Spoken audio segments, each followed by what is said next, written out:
세월호 침몰 사고 당시에 선박직 선원 전원이 조타실과 기관실에 모여서 탈출한 것으로 드러났습니다. 네, 취재기자 연결합니다. 이성우 기자, 검경합동수사본부의 수사 결과 전해주시죠. 네, 그렇습니다. 선박직 선원이 모두 두 부류로 모여 세월호를 탈출한 것으로 드러났습니다.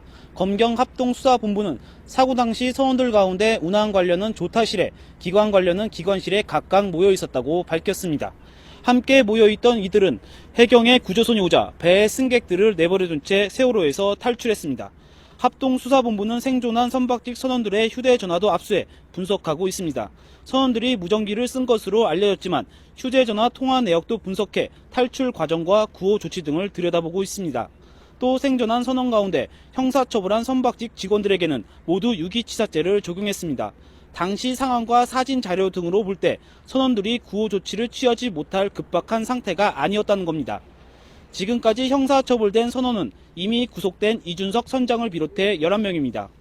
세월호 선박직 선원 15명 가운데 나머지 4명도 수사가 진행되고 있어 피의자 신분으로 바뀔 가능성이 큽니다.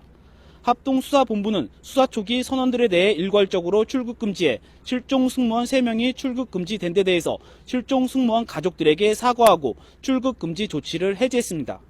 앞서 구속된 1등 항해사는 사고 원인으로 배 복원력과 조타 문제를 꼽았습니다. 이에 따라 합동수사본부는 세월호의 복원력 검사를 맡았던 한국 성급 간부 2명을 비롯해 8명을 참고인으로 소환 조사하고 있습니다. 또 부산에 있는 한국 성급 본사를 압수수색해 당시 안전진단 검사 자료도 확보했습니다. 합동수사본부는 최종 사고 원인은 모의 실험으로 규명할 예정입니다.